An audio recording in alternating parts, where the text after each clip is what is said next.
to HCEC. I am your HCEC-TV. I am your occasional host. And my guest today is Mr. Tommy Crane. Yes. And we were just chatting. I said, Tommy, was it 2 years ago? Whatever. He said, Mr. B, I think it was about a year ago. About a year I ago. think it was about this time last year. And if so I'm correct. we're just catching up on old bios. And Tommy, if you don't mind, go ahead and tell the audience a little bit about you, and then we'll go into your official position and why you're here this week, and we're telling the viewers. I've been in the fire service since about 1992 on the volunteer end, and I started at Radcliffe about 2006. Okay. And so, I actually started in the fire marshal's position, and so that's it's a good job. Do a lot of fire prevention. And we do the fire inspections, so go around to the businesses, the schools, churches, things like that to just try to make sure everything is, safe. And the big thing is we just try to educate people that they understand. That's a big part of our job and prevention side is so that we don't have to, roll out the trucks and Gotcha. see flames and everything. So. Now that takes kind of some of the excitement away. It's not always exciting on this end, but it is. We're pretty confident that we've done a lot through our prevention programs, and everybody at Radcliffe. It's a team effort. When we go to the schools to do fire prevention, we make a day of it. Do you? We go. There's 5 elementary schools in Radcliffe, right? And there's Woodland, New Highland, North Park. Meadowview and Radcliffe Elementary. Sure. And so we basically, during the month of October, we're really busy with doing the fire prevention. We go to the schools, we'll have a day, and we have different stations. They'll rotate. The kids will get to see the truck. Everybody likes to see the fire truck. Sure. We have usually one of the guys is putting on his gear, kind of explaining it to them. And the other thing too is, especially with the younger ones, like at North Park, we don't want them to be afraid of us. Right. And we want them to see that we're the same people that they're looking at now is the same people that's going to have the mask and all the equipment on and sound different. And then we also usually will have a station where we talk mainly about fire safety in the home. Okay. Last year, through generous donations of businesses and an anonymous donor last year, we were able to purchase an inflatable fire safety house. And it blows up kind of like the big bouncy house, yeah. But it's actually designed so that we can actually take the kids through and actually allow them to simulate crawling through. We can actually put use a little fog machine and actually smoke it up if we wanted. So y'all take that to the schools? We take that, and the nice thing about it is, they have the trailers, but the nice thing about this is we put it in the gym. Oh, so it doesn't matter what the weather is. Yes.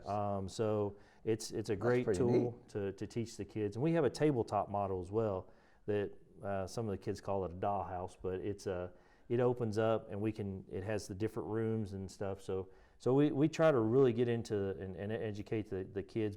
There's a lot of great tools we have for adults as well. Yeah. So. That's wild. I didn't know there was such a thing. Because it's one thing to hear about. Okay, you lie down, but to actually simulate it. Right. They actually that's a whole other deal. To climb out the window, and there's looks like it's got a big bullseye, so it's like a little landing pad. So that's the highlight of it is they get to. But it's really been a good tool. Like I said, how big is that thing? Is that 10 by 10, 20 by 20? It's about 20, and it's about 20 feet tall. It looks like a little cabin. I mean, it's a pretty nice little house, and like I said, it was through some generous donations, and it was more affordable than actually trying to purchase one of the trailers. Sure. But it actually worked out that it's more versatile. Yeah. I guess is the best word too. So. That's awesome. So it's a really good tool. Because that's what I was going to ask. I remember as a kid, I'm from Madisonville, Kentucky, Hopkins County, 2 hours west of here. Go Maroons. And I remember we're a small community, and for junior fire marshal, we'd all become junior fire marshals, right. And they would come to school. But we also would go to the little station down in Madisonville, go to the second floor, and we get to watch them go down the pole, and then we would get to go down the pole. Yeah. And you know, as a second and third grader, that's pretty Yeah, fun. yeah. That is pretty fun. Yeah, I'm just we saying. we don't have any fire poles. Very few stations. They're on one level now, right? Most of the Typically? time, yeah, and so there are a few stations that still have it. I think E-Town, their older fire station still They have has one, one. but when they build a new one, I'm sure it Yeah. probably will not have a pole. No, it's not efficient to have 2 or 3 stories. You know, Yeah, it's more yeah, efficient no. to have one. Right.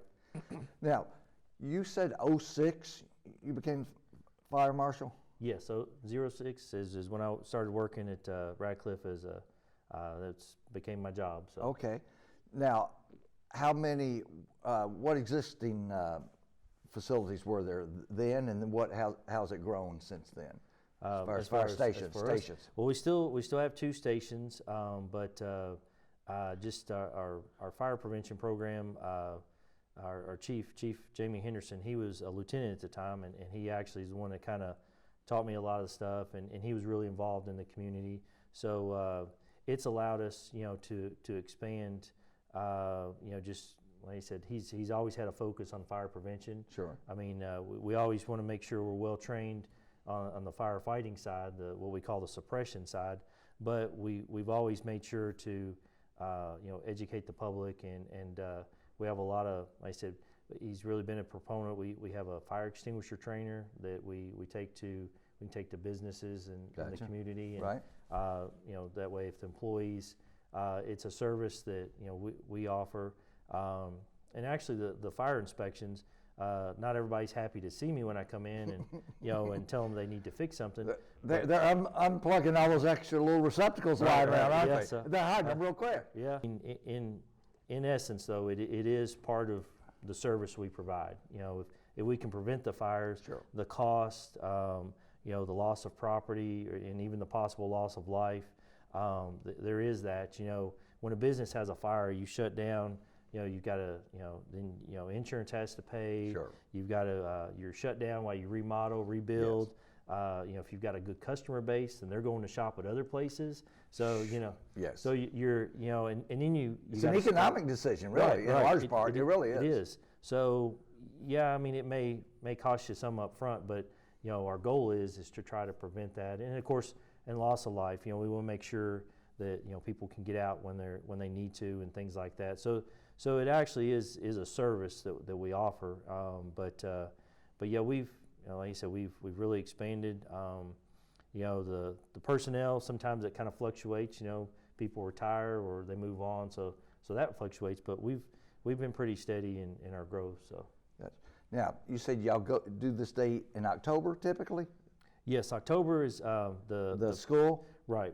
October, that first full week in October is National Okay. Fire Prevention I Week. got you. So Yeah. so coincides with that. Okay. And that comes from NFPA does that, and they kind of set that as National Fire Prevention Week. It's in coordination with the anniversary of the Great Chicago Fire. Okay. So a lot of changes came from that. You know, it was Oh, one of the Leary fires. to the cutting. Yeah, You're yeah, too that's young to remember that. When I was a kiddo, my parents used to sing that, and it was a kind of a little folk thing, and the kids would sing it. So, but it brought about a lot of changes and in building construction, in fire service, the way we handle things, and fire prevention was one of those things. So that they really put a focus on trying to prevent fires, especially on a catastrophic scale. You know, so that's and so each year there's a theme, and they usually have some kind of little rhyme with it. Like this year, it's not every hero wears a cape. Plan and practice your escape. Okay. So, but our focus is really, you know, we try to educate people that to have that escape plan in place. Sure. To have 2 ways out, you know, and make sure that those ways out are, you know, they're not blocked.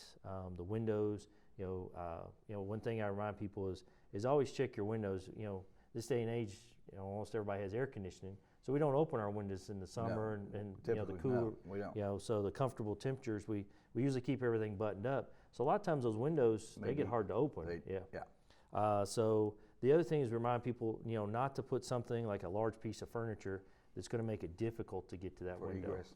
Mm-hmm. So that's something. And even I remind people too is think of the outside of the window too. Try to keep shrubs and trees and away from that lower part of the ledge there, so that if you do have to get out, you don't have something right there in front of you. So the other thing is your doors. You know, they recommend that, you know, to sleep with your door closed, because that way if there is a fire, it helps keep the smoke out a little bit longer. Okay.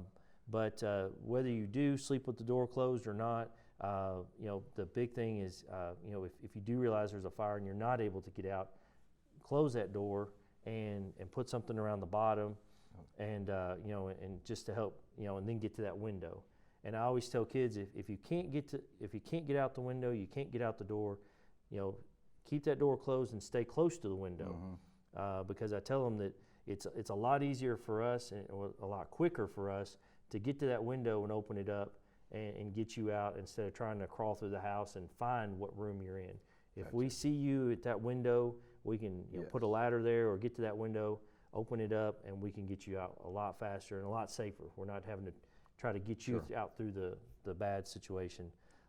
So that's something we think about a lot. Do they still have the little stickers on the bedroom? I think when we bought our little house here in E-Town, on the kiddos' bedroom stickers, there bedroom window, there was a sticker on both of them, said child's bedroom right here. Right.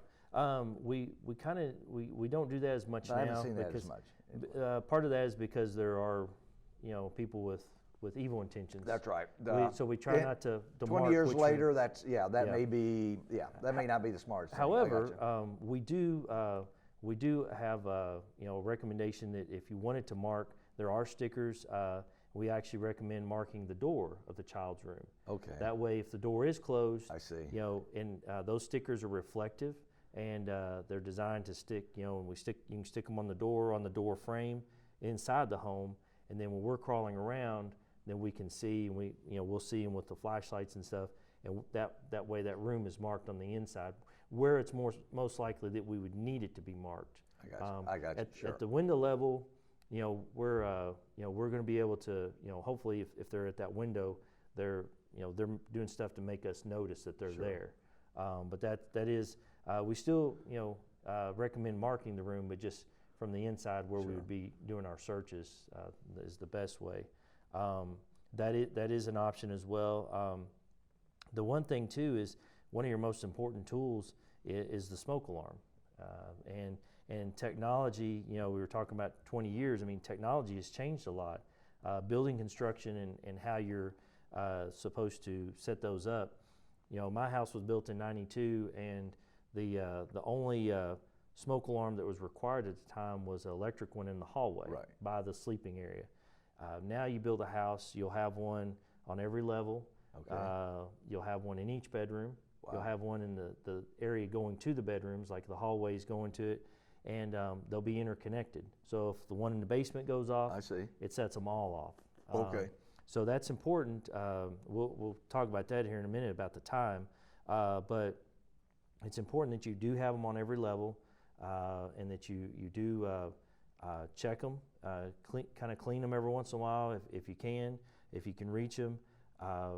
The other thing is, you know, make sure that you do have them. They do have wireless ones now that, you know, if you've got some that are battery operated, that they have, so instead of running electric wires, you can actually hook them up, and they'll hook up wirelessly. To Wi-Fi. Yeah, so that's a great option.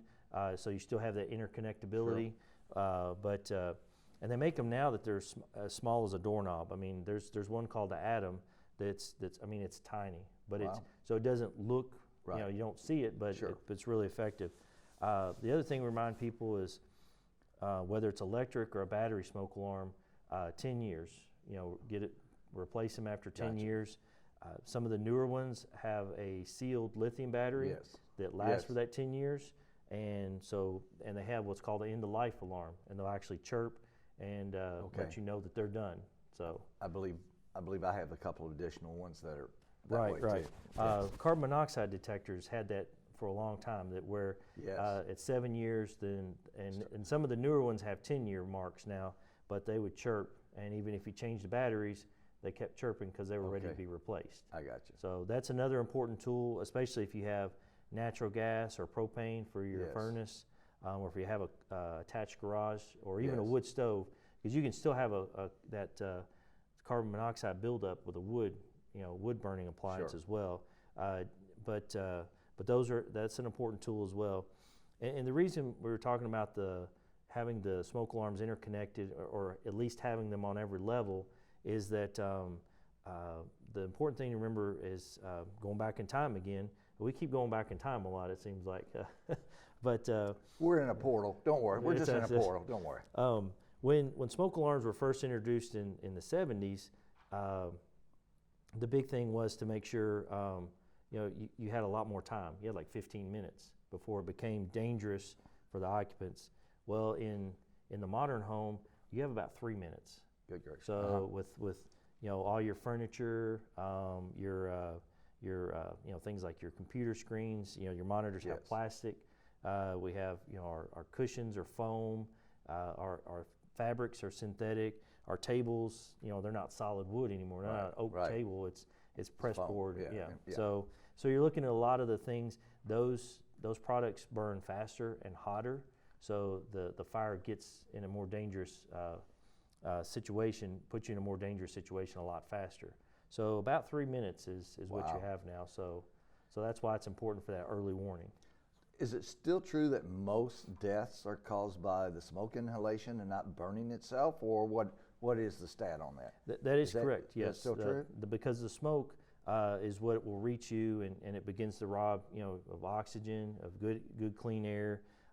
That smoke is carrying with it the heat too. Okay. A lot of people just think that it's the actual flame, but the flame, the actual fire could be in another room. Right. But that smoke is carrying with it a lot of that heat too. Oh, wow. So the heat is traveling with it.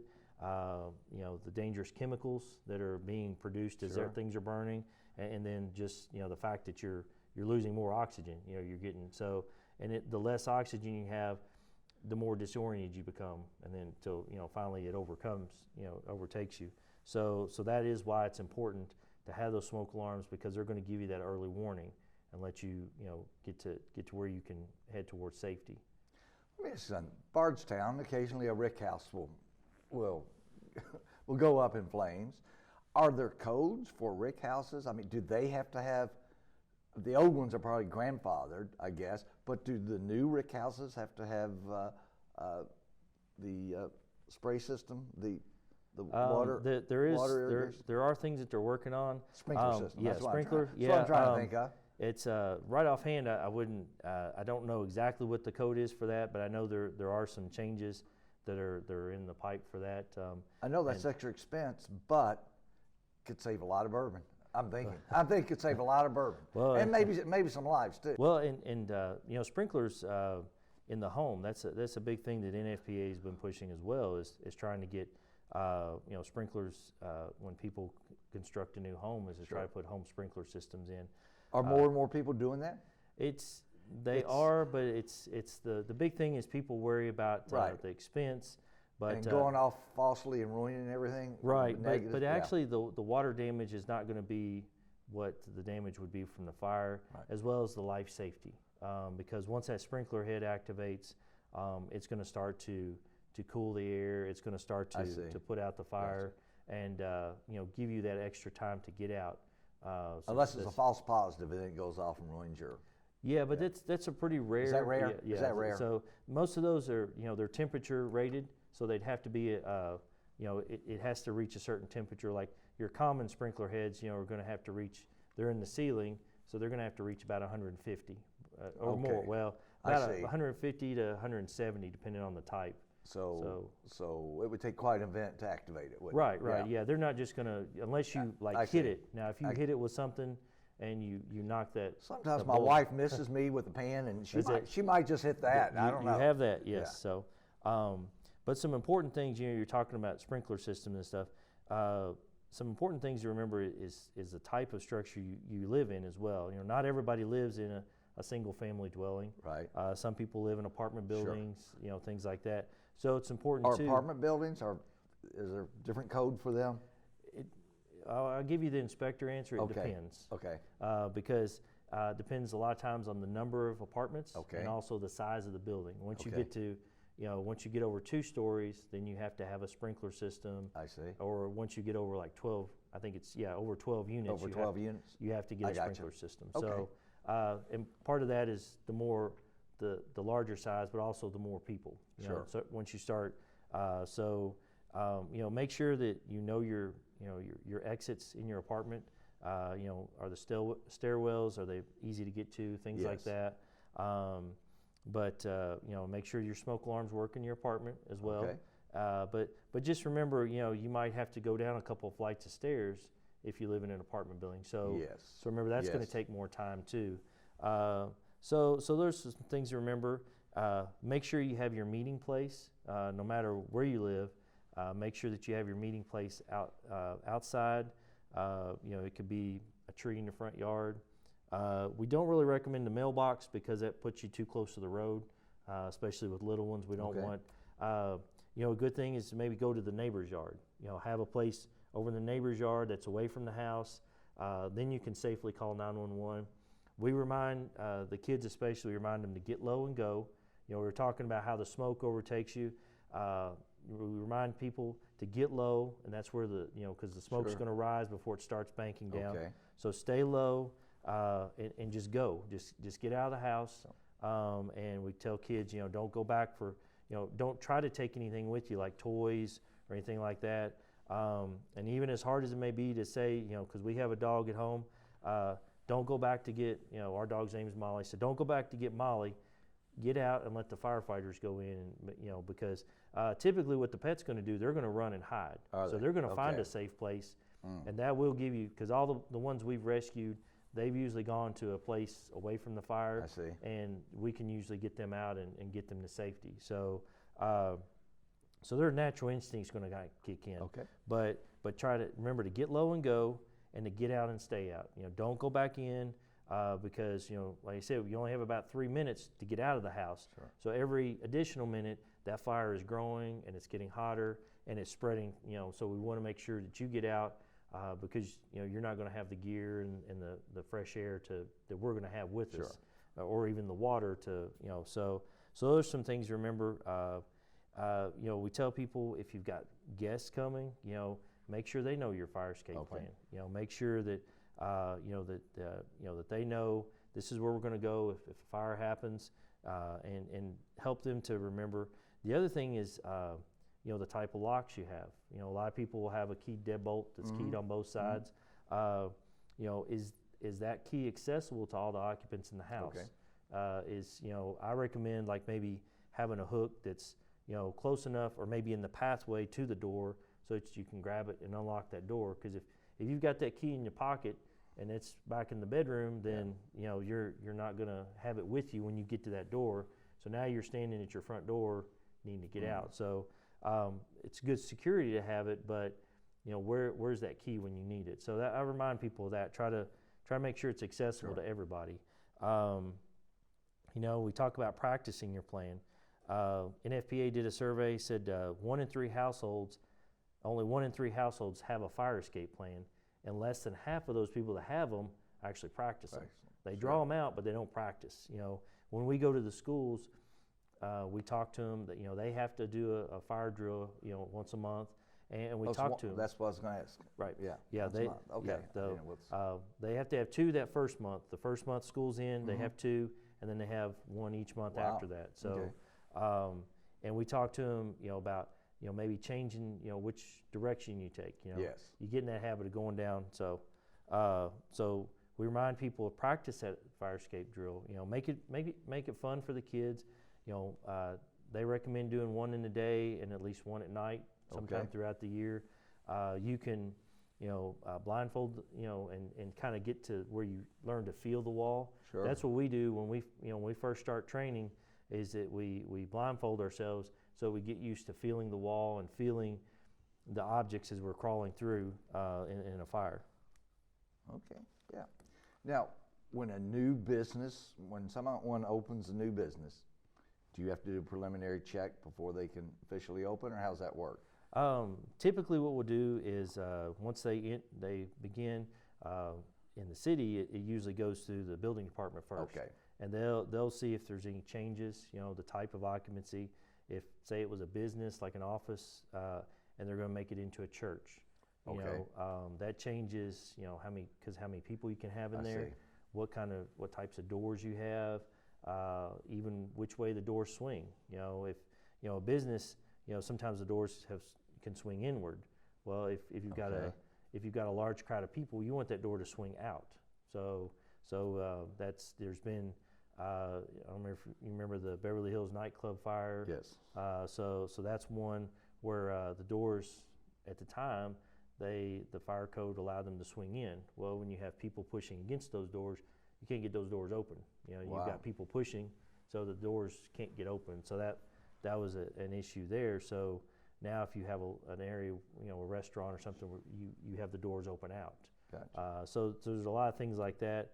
But depending on the business, and you know, we usually give them a little time to set up. So if I go in right after they've just built the building and they haven't really kind of set up, I don't know how they're going to be laid out. That makes sense. Now, do you typically do restaurants once a year, twice a year? How do you do that? Our goal, and this is our goal, that's why I'll say it as a goal, is we want to do, you know, fire inspections once a year.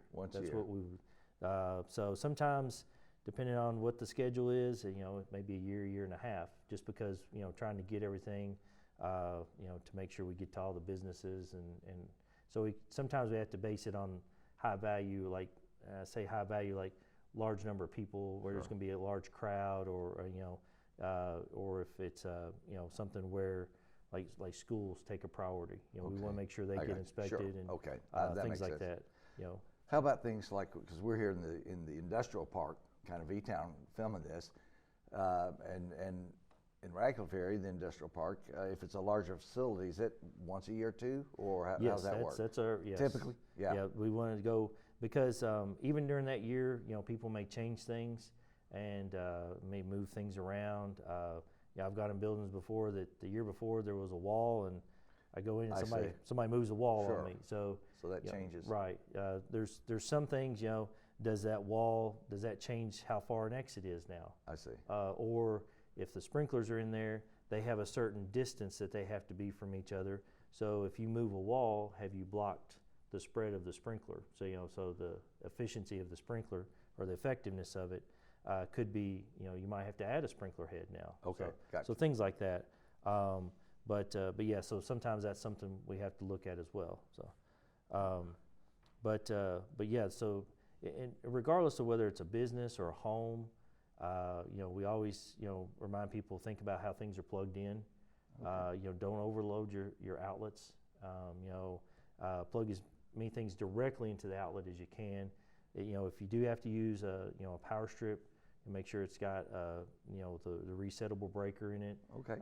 Don't buy those little 3-to-1s where you can plug 3 to 6 things into 1 or 2 outlets. Like school teachers do sometimes. I'm just saying. I don't know.